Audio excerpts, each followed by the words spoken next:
편지를 쓰는 것을 은유로 한번 사용해 봅니다. 은유 안 쓴다고 했는데 편지를 쓰는 것을 은유로 사용한다면 어떤 때는 텅 빈 종이를 부여잡고 밤새도록 앉아있고 한자 쓰지 못하고 혹은 밤새워 쓰고 또 쓰고 동창이 발가을 무렵까지 써서 수십 장의 글빨이 날리는 거 그런 느낌. 그런 마음으로 이 콜로키는 왔다는 거예요. 바람이 불어 잎사귀가 울면 그것의 존재를 인식하기는 하지만 더 정확히 말하면 인식되기는 하지만 인식되긴 하지만 정작 바람을 잡을 수 없듯이 랑그는 파로를 통해서만 어렴풋이 만날 뿐입니다. 문제는 그 파로의 코어포스가 제한물이 많아도 우리가 불완전하고 이 불완전하다는 말은 비문법적 문장이 있다는 의미에서 그렇습니다. 또 부족하기만 해요. 생성과 인식 양 차원의 모든 인간의 유한성으로 제한된다는 의미에서. 그러니까 가장 긴 문장이 없거든요. 가장 긴 문장 얘기를 어제 만만한 미국 교수인데 미국 교수하고 제가 앉아서 시합을 하는 거예요. 반응 얘기를 하는 거예요. 다음날 가장 긴 문장을 말할 때. 그러니까 그거는 하여튼 말한 사람이 저예요. 누가 이길까요? 말한 사람이 지기 때문에 이기는 사람이 없어요. 엔드로 연결할 수도 있고, 네토, 관계 대명사로 연결할 수도 있고, 예. 여러분 무수지라고 제가 공감을 안 줄 수 있을 것 같은데, 이것은 초등학교에서 백자, 에세이 같은 거 써라고 해요. 백자, 그 200자 다 정해줘요. 아이가 이제 그걸 했는데, 엔드를 써갖고 백자를 만드는데, 이 red, and red, and red, 예, 이런 식으로. 예.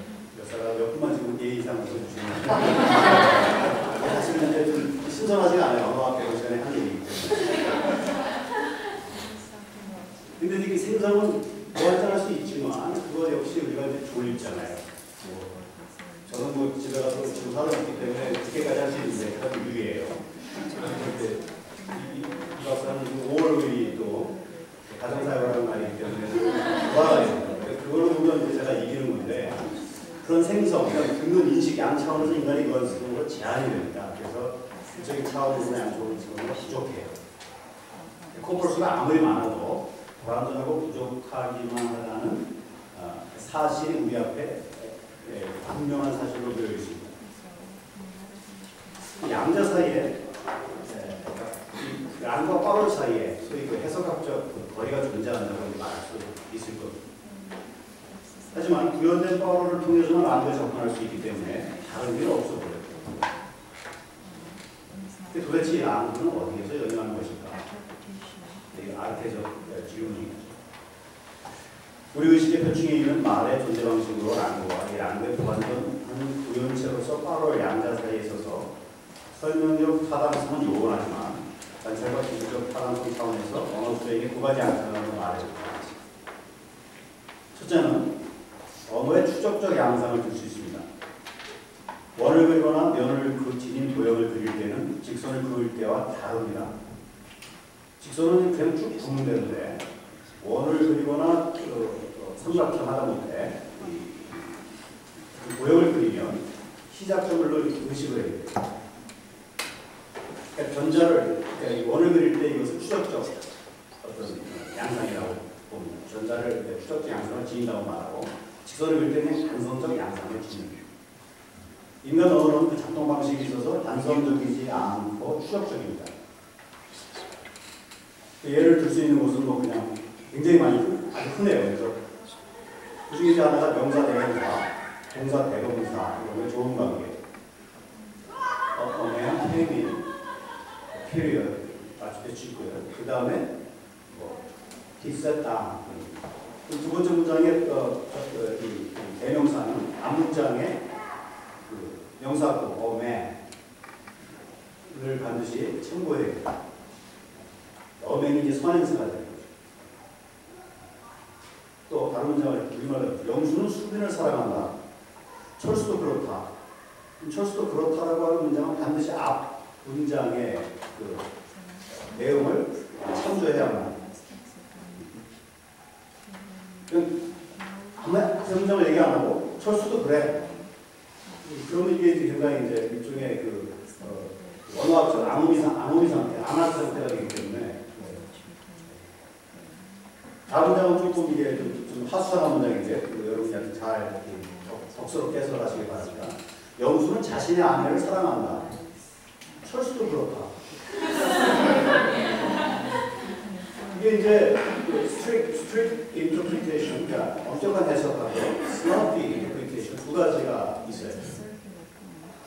그러니까 엄격한 해석을 하면 이 생략 앞에 있는 그렇다, 철수도 그렇다 생략된 그걸 받는 것은 영수는 자신의 아내를 사랑한다 할 때 자신은 영수를 말하는 거죠. 영수는 자신의 아내를 사랑한다 할 때 자신이라고 하는 이 his own이라고 하는 것이 다른 사람을 가리킬 수가 없어요. 그러면 철수도 그렇다고 하면 그렇다고 하는 대동사가 반응 생략된 부분이 뭐냐면 앞에 있는 문장 그대로입니다. 영수와 같은 인덱스를 갖고 있는 자신의 아내를 사랑한다가 되기 때문에 철수가 영수의 아내를 사랑한다고 하는 아주 내용이 아주 슬프고 세속적이고 기분이 나쁘고 예. 아, 예. 많이 사랑하는 게 엄청나.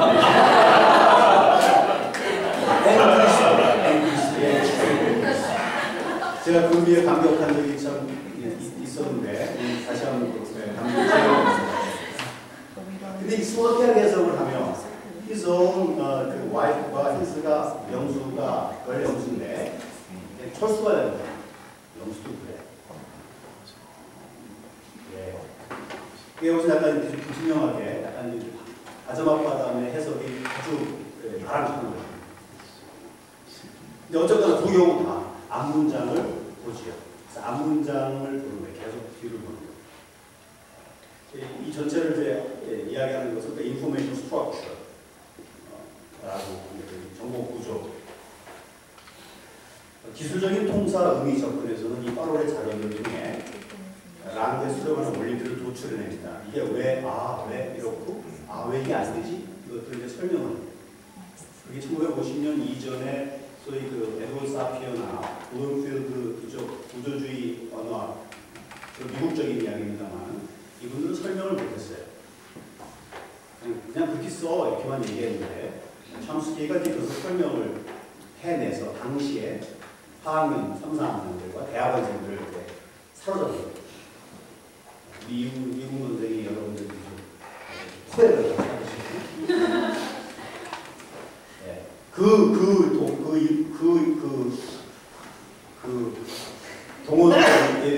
동원된 그들이 지금 생성 문법과의 일부를 이루고 있는 것. 참 다행히 똑똑한 친구들이 참스키 선생님이 많이 들었어요.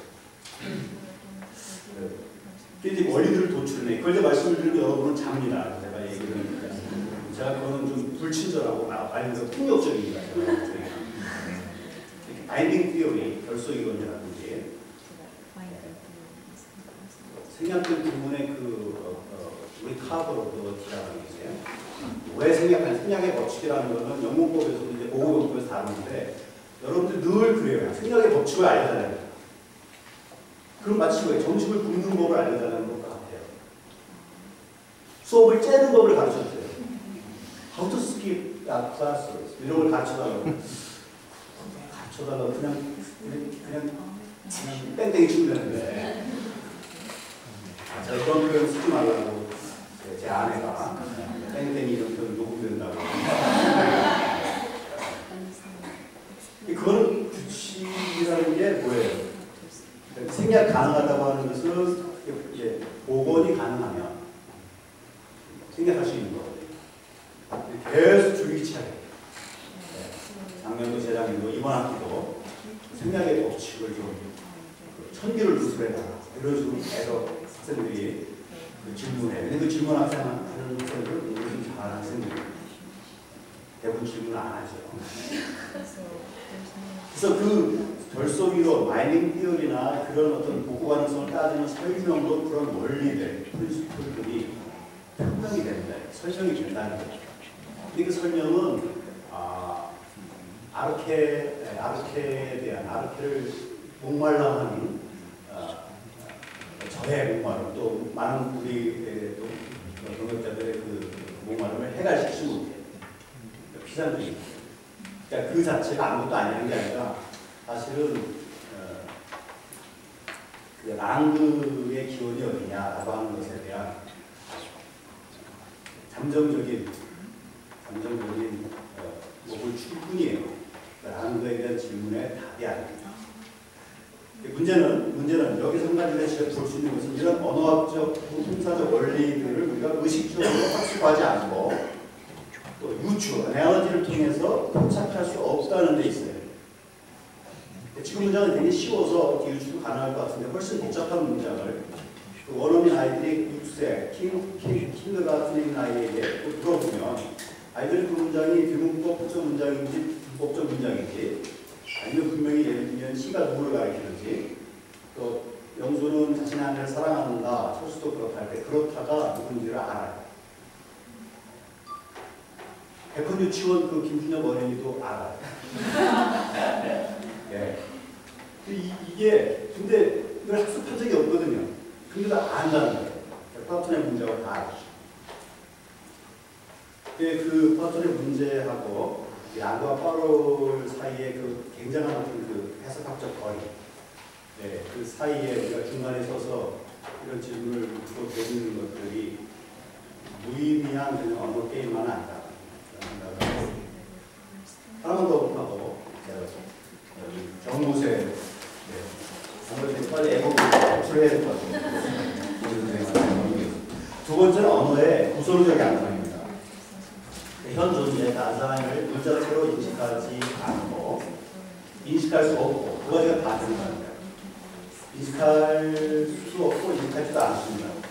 언어에 의해서 재구성된 중간세계적 존재를 인식하는 존재입니다. 인간.